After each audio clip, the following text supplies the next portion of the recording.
परिषद मतदारसंघाचे अध्यक्ष आणि शेजारील ग्रामपंचायत सन्मान्य सरपंच आदरणीय संतोषभाई कोळी, या कार्यक्रमाच्या निमित्ताने ज्यांनी आम्हाला आमंत्रित केलं त्या गावच्या प्रथम नागरिक, सरपंच, सौभाग्यवती सन्मान्य उपसरपंच मनोहरजी पारधी, आवर्जून या कार्यक्रमाच्या निमित्ताने उपस्थित असलेले राजूजी शिंदे, माझे सहकारी दीपेन, त्याचबरोबर या ठिकाणी उपस्थित असलेले कान्होजी निरगुडे, नर्मदाताई पारधी, पूनमजी शिंदे, ग्रामपंचायतीचे ग्रामसेवक विलासजी वारकुड आणि त्याचप्रमाणे या ग्रामपंचायत हद्दीतील कुहिरे, गंगावणे, चाफेवाडी, धनगरवाडी, बंगालवाडी, वर्णावाडी, कागदेवाडी, धनगरवाडी, पत्रकार मित्र, पेण तालुक्यातील माझे सर्व ज्येष्ठ नेते मंडळी, तर निसर्गरम्य परिसरामध्ये उदयराव तुम्ही आम्हाला या ठिकाणी आमंत्रित केलं त्याबद्दल सर्वप्रथम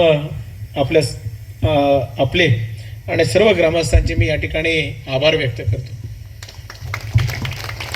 गेल्या अनेक दिवस सातत्यपूर्णाने ज्या गोष्टीसाठी आपण पाठपुरावा करत होतो, खरं तर इथे येणारा रस्ता माननीय तटकरे साहेब या जिल्ह्याचे खासदार झाले आणि त्यांना जो संविधान अधिकार त्या ठिकाणी मिळाला त्याच्या माध्यमातून आपण उदयजी इथला येणारा रस्ता प्रधानमंत्री ग्रामसडक योजनेतनं मंजूर करून घेतला.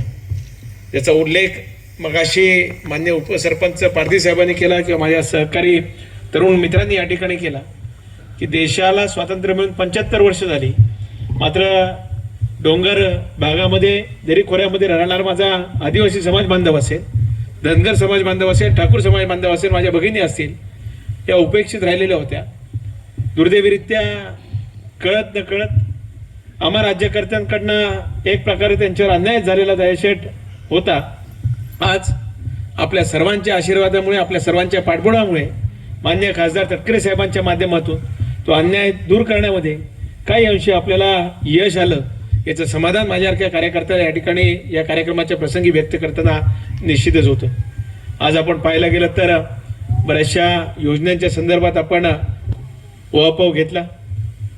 खरं तर हा समाज, माझा ठाकूर समाज असेल, आदिवासी बांधव असेल, माझा धनगर समाज असेल, दिवसभर काबाड कष्ट करतो आणि मग संध्याकाळी रात्रीची त्याची चूल पेटते.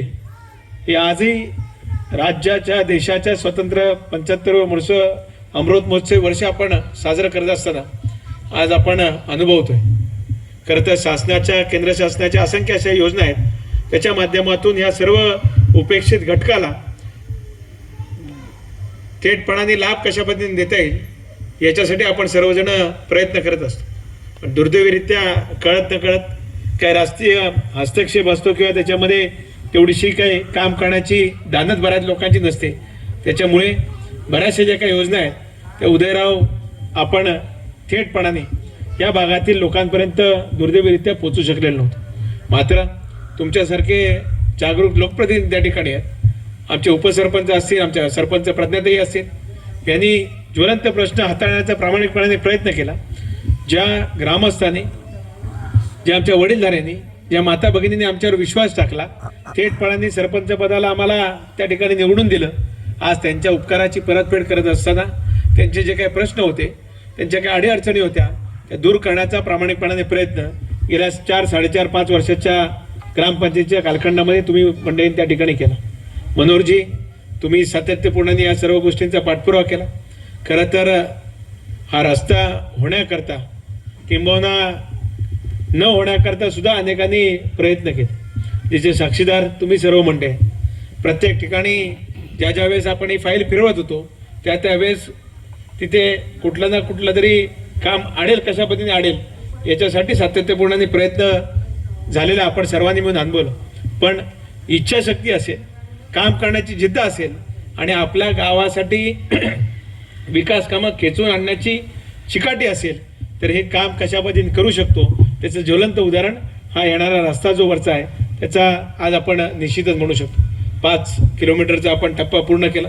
मान्य खासदार तटकरे साहेबांच्या उपस्थितीमध्ये आपण त्या कामाचं भूमिपूजन केल्यानंतर शुभारंभसुद्धा आपण केला. आपले प्रकाश पालरायच्या माध्यमातून त्याचं काम होण्याकरता, परिपूर्ण होण्याकरता आपण प्रयत्न केले. अजूनही काही अंशी रस्ता शिल्लक आहे, पण त्याच दरम्यान नेमका पाऊस आल्यामुळे ते शिल्लक राहिले नाही. मी आत्ता इथं नंतर गेल्यानंतर प्रकाश पालर यांना निश्चितच त्या संदर्भातली सूचना करणार, ठेकेदारांना सूचना करणार आहे की ते काम लवकरात लवकर त्या ठिकाणी त्यांनी पूर्ण करावं. आणि ते करत असताना या पावसाळ्याच्या दरम्यान अतिवृष्टीमुळे ज्या ज्या ठिकाणी नवीन झालेल्या रस्त्याला खड्डे पडलेले असतील किंवा काय तिथे डागडुजी करायची असेल ती सुद्धा करून देण्याची खबरदारी त्यांनी त्या ठिकाणी घेणं गरजेचं आहे. कारण शासनाची ही जी काही योजना आहे त्याच्या माध्यमातून पुढचे 2 वर्ष का होईना पूर्णपणाने मेंटेनन्स हा ठेकेदारांनी करायचा असल्यामुळे त्या संदर्भातली डागडुजी निश्चितच केली जाईल. त्याच्या बाबतीत मनोहरजी तुम्ही आणि तुमच्या ग्रामस्थांनी कुठेही संकोच बाळगू नये. ते काम निश्चितच पूर्ण होईल. माझ्या मगाशी सहकारी किरण आहेत ना, तुमचं नाव कोणी मगाशी भाषण केलं, चंद्रकांतनी त्या ठिकाणी भाषण केलं. अत्यंत सुंदर पद्धतीने त्यांनी मांडणी केली. इथल्या असलेल्या डोंगर भागातील प्रत्येक वाडीचं नाव तुम्ही घेतलं. प्रत्येक ग्रामपंचायत इथली कोयऱ्याची असेल, कडसुऱ्याची असेल, पलीकडची वणीची असेल, बासईची ग्रामपंचायत असेल, या डोंगर माथ्याने जुडले गेलेले तुम्ही परिसर हा तिथे मांडलात. आणि आपला जो काय समाज आहे हा जो या डोंगरमध्ये राहतोय त्याला जोडण्याचं काम जे तुम्ही इथे म्हटलात ते कशा पद्धतीने करता येईल याच्याकडे सुद्धा निश्चितच पुढच्या कालखंडामध्ये आपण लक्ष देऊ. कारण आज आपण पाहिलं तर 5 किलोमीटरचा वळसा घेऊन खाली जायचं आणि मग तिकडनं परत कडसुऱ्याला वरती चढायचं आणि कडसुऱ्याच्या वरच्या काही आदिवासी वाड्यांवर जायचं, पलीकडनं परत खाली उतरायचं आणि दीपेन तुझ्या इथल्या आदिवासी वाड्यांवर वरती जायचं जिथं आमचा महेंद्र आंबेसारखा कार्यकर्ता त्या ठिकाणी काम करतोय तिकडे जायचं आणि पलीकडे बिसे खिंडे उतरून पलीकडे भातसाईच्या परिसरामध्ये जायचं, मेढा बिसा परिसरामध्ये जायचं. याचा उल्लेख तुम्ही केला. खरं तर हा पूर्णपणाने परिसर इतका निसर्गाने नटलेला आहे. खरं तर आम्ही मंडळी कळत न कळत इतकं प्रदूषण खातो म्हणजे दररोज इतका गाड्यांचा धूर खातो, केमिकल त्या ठिकाणी त्याचं श्वासन म्हणजे आपण श्वास दररोज दीपेन घेत असतो. पण ही मंडळी इतकी भाग्यवान आहेत की निसर्गाच्या सान्निध्यामध्ये त्या ठिकाणी राहतात. पण जसं आपण हे चांगलं म्हणतो तसं दुसऱ्या गोष्टीसुद्धा चंद्रकांत असतात. त्याच्यामध्ये ज्या भौतिक सुविधा आहेत त्यांच्यापासून अनेक वर्ष आपल्याला वंचित राहावं लागलं. त्याच्यामुळे महेंद्र पुढच्या कालखंडामध्ये जसं तुम्ही चिराटी काळकाईच्या संदर्भात आपण रस्त्याच्यासाठी तुम्ही सातत्यपूर्णाने पाठपुरावा करताय. खरं तर 3 कोटीचा रुपयाचा निधी त्यावेळेस आपण मंजूर करून आणलेला होता, पण तिथे सुद्धा माशी शिंगली आणि ते काम मागे राहिले. त्या संदर्भात मान्य खासदार तटकरे साहेबांनी आपण पुढाकार घेतला आणि त्या कामाला गती देण्याचा प्रयत्न केला. आज ते 3 कोटी रुपयाचा निधी मिळाला तर पलीकडनं आपण बऱ्यापैकी तो रस्ता आपण वरती आणू शकू. दीपेन म्हणजे तुमच्या ग्रामपंचायतीतील रस्ता बऱ्यापैकी आपण पूर्णत्वास नेऊ शकू. 8 किलोमीटरचा जो उल्लेख केला त्याच्यातील जवळपास निम्माहून अधिक काम ते जर आपण पूर्ण केलं तर उर्वरित रस्ता इथनं जो आहे या बाकीच्या वाड्या वस्तींना जोडणारा त्याच्यासाठी सुद्धा निधी निश्चितच आपल्याला उपलब्ध करते. पण ते करत असताना इथल्या का अडीअडचणी आहेत. मग फॉरेस्टच्या संदर्भातला आपण विषय मांडलात. खरं तर तो सुद्धा कशा पद्धतीने सांगड घालत चौकटीमध्ये बसवत ते मार्गी लावता येईल हा प्रयत्न पुढच्या कालखंडामध्ये मनोहरजी आपण निश्चितच करू. आता हा पहिला टप्पा पूर्ण केला. पुढच्या टप्प्यामध्ये मी खासदार साहेबांना विनंती करेन, ताईंना विनंती करेन की हा संदर्भातला पुढचा टप्पा आपण त्वरित मंजूर करून घ्यावा. ज्यांच्या माध्यमातून फक्त ह्या ग्रामात वाड्यांनाच जोडणार नाही तर त्याचबरोबरच मला वाटतं मी जसं आज पहिल्यांदा आलो अनेक अशा माझ्या माता भगिनी आहेत ज्या पहिल्यांदा ह्या परिसरामध्ये आलेल्या असतील. आम्ही कोयऱ्यामध्ये जे राहत असतो तरी वरच्या ग्रामस्थांमध्ये किंवा वरच्या वाड्यांमध्ये कधी येण्याचा तसं फारसा काही संबंध आला नसेल.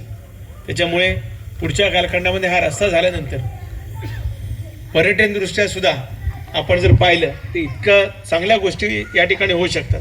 येता येता मी पाहिलं तर 2 ठिकाणी बहुतेक करून नवीन फार्म हाऊस बांधलेले आहेत. त्याच्यामुळे त्याच्या माध्यमातून सुद्धा रोजगार निर्मिती कशा पद्धतीने होईल याच्यासाठी निश्चितच आपण प्रयत्न करू. पण आज प्रज्ञाताई आपण आहात 50% जवळपास माझ्या माता भगिनी ग्रामपंचायत सदस्य आहेत.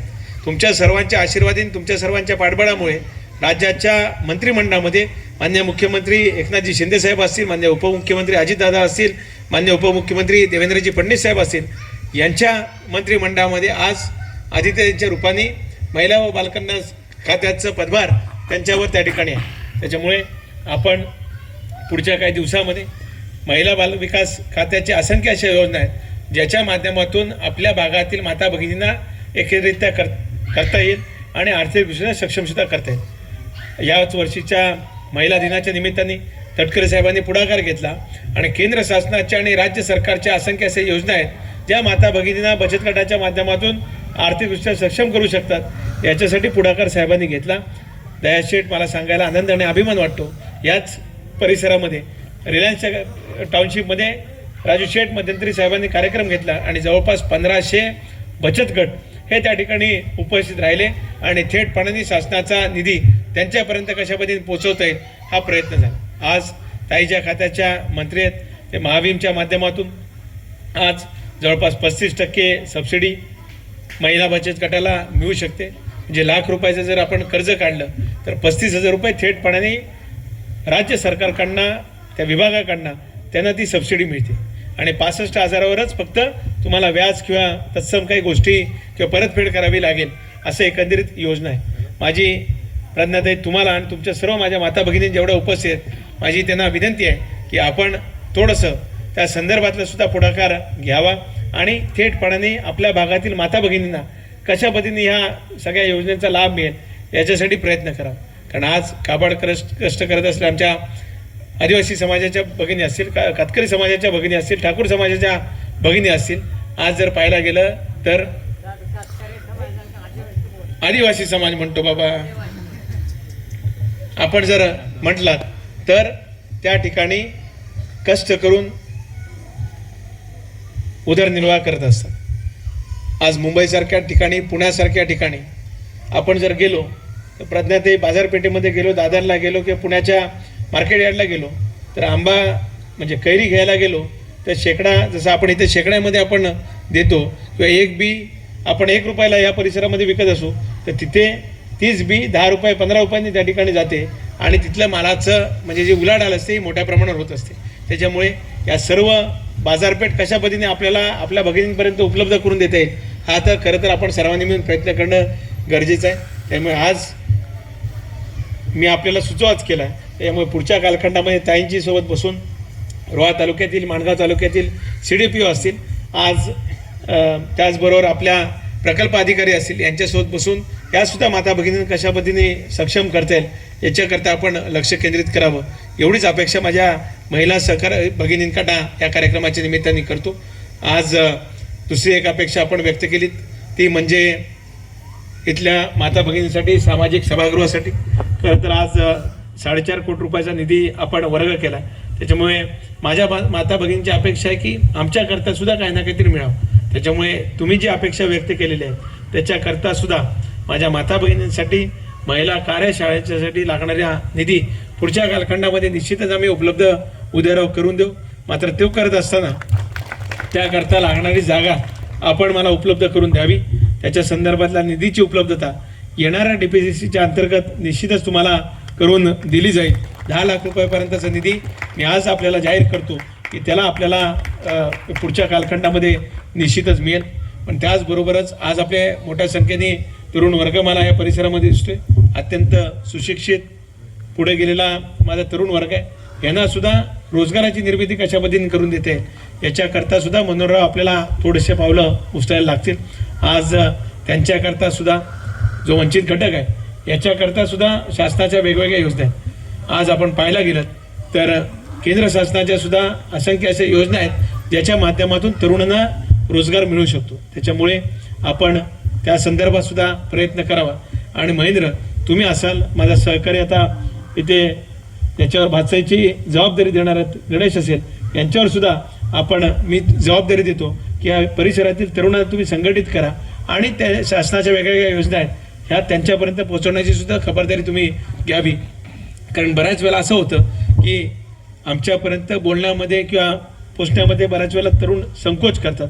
म्हणून थोडंसं तुम्ही पुढाकार घ्या आणि या सर्व तरुणांना संघटित करा आणि त्यांना पुढे कशा पद्धतीने आणता येईल हा प्रयत्न आपल्या सर्वांच्या माध्यमातून व्हावा अशीच माफक अपेक्षा मी करतो. त्याचबरोबरच अन्य काही प्रश्न असतील तर सोडवण्याचा प्रामाणिकपणाने प्रयत्न आम्ही सर्व मंडळी करू एवढंच नम्रतापूर्वक सांगतो. उदयराव, तुम्ही पुढाकार घेतलात ते करत असताना जलजीवनच्या योजनेमध्ये सुद्धा गेले 6-8 महिने आपण ती मंजुरी आणली, ठेकेदार मंजूर केला, पण काम करायला कुठे ना कुठेतरी अडचण निर्माण होत. राजकीय हस्तक्षेप कळत न कळत त्या ठिकाणी होत होता. मात्र तुम्ही सातत्यपूर्णपणे पाठपुरावा ठेवलात. मागच्या आठवड्यातच माननीय आदित्य यांच्या उपस्थितीमध्ये ताईच्या दालनामध्ये आपण मंत्रालयामध्ये बैठक घेतली. ठेकेदाराला त्या ठिकाणी बोलून घेतलं आणि त्याला सांगितलं, आता बाबा 6 महिने उशीर केला, अजून उशीर करू नकोस. पावसाळ्याचं कारण आपण दिलं, सगळ्या गोष्टींचं केलं, मात्र आता तू काम सुरू कर. तुम्ही त्या ठिकाणी त्याला सूचना केल्या, ताईंनी सूचना केल्या आणि आता काम सुरू झालेलं. माझी अपेक्षा इतकीच राहील की ते काम दर्जेदार पद्धतीने व्हावं. आणि माता भगिनींची जी काय अपेक्षा आहे, गेली अनेक वर्ष डोक्यावरनं अंडा आम्ही वाद त्या ठिकाणी येतोय. पुढच्या पिढीचा डोक्यावरचा अंडा खाली उतरवायचा असेल तर मात्र ही पाण्याची योजना ही अत्यंत चांगल्या प्रकारे त्या ठिकाणी झाली पाहिजे. आणि त्याचबरोबर फक्त होऊन चालणार नाही तर त्याचं पुढचं असलेलं मेंटेनन्स सुद्धा, म्हणजे माझी विनंती राहील, ग्रामस्थांना विनंती राहील, माता भगिनींना विनंती राहील की त्याचं सुद्धा योजना पूर्ण झाल्यानंतर त्याचं नियोजन हे तुम्ही त्या ठिकाणी करा. आता बऱ्याच वेळा असं होतं की योजना मंजूर करतो, पाणी आपण देतो, मात्र मग लाईट बिल कोणी भरायचं हा प्रश्न निर्माण होतो आणि मग लाईट बिल न भरल्यामुळे बऱ्याच वेळेला त्या योजना ठप्प होतात. त्याच्यामुळे त्या संदर्भातलं सुद्धा नियोजन आपण सर्व मंडळींनी त्या ठिकाणी करावं, ही सुद्धा विनंती कार्यक्रमाच्या भूमिपूजनाच्या निमित्ताने मी आपल्या सर्वांना या कार्यक्रमाच्या निमित्ताने करतो. अधिक बोलून मी आपल्या सर्वांचा वेळ घेणार नाही, कारण मला इथून परत रोह्यातल्या काही ग्रामपंचायतीसाठी जायचं आहे, परत तळ्यामधल्या काही ग्रामपंचायतीसाठी मला बसायचं आहे, नागोटण्यासारखी महत्त्वपूर्ण ग्रामपंचायत आहे त्या ठिकाणी मला जायचं आहे. त्याच्यामुळे आज इतक्या मोठ्या संख्येने माझ्या सर्व ग्रामीण भागातील, माझ्या वाडी वस्तीतील लोक आज आवर्जून उपस्थित राहिले. खरं तर आज तुम्ही सांगा थेटपणाने की बाबा आता तटकरे साहेबांच्या माध्यमातून, माननीय आदित्य यांच्या माध्यमातून, राष्ट्रवादी पक्षाच्या माध्यमातून जवळपास 7 ते 8 कोटी रुपयाची कामं तुमच्या ग्रामपंचायत हातीमध्ये गेल्या 5 वर्षामध्ये झालेले असल्यामुळे कृपया करून इतर कोणालाही इतर स्थान देऊ नये. जशी याआधी बिनविरोध दिलीत तशीच पुढच्या कालखंडामध्ये सुद्धा बिनविरोध ग्रामपंचायत करून द्याल, अशाच प्रकारची अपेक्षा या कार्यक्रमाच्या निमित्ताने व्यक्त करतो. अधिक बोलून आपल्या सर्वांचा मी वेळ घेणार नाही. उद्याच्या केलेल्या सर्वच गोष्टीचा या ठिकाणी वापर केलेला आहात. या ठिकाणी या सर्व आमच्या आदिवासी बांधवांतर्फे आपला उद्या वाढदिवस आहे आणि तो वाढदिवस या ठिकाणी साजरा करण्यासाठी एक छोटासा प्रयत्न या ठिकाणी आम्ही करणार आहोत. भाई त्याचबरोबर आपण या ठिकाणी उल्लेख केलात या इथल्या युवकांच्या रोजगारांचा. भाई फक्त मी त्या ठिकाणी एकच आपल्याला गोष्टीची विनंती करतो की या ठिकाणी आमचे काही इंजिनियर आदिवासी पोरं आहेत आणि काही ग्रॅज्युएट असतील, त्यांच्यासाठी किमान एक आपल्या खालच्या रिलायन्स कंपनीमध्ये आपण एक काहीतरी त्यांची व्यवस्था होईल यासाठी प्रयत्न करावा, हीच आपल्याची विनंती करतो. आणि वाढदिवसाच्या आपल्याला शुभेच्छा देत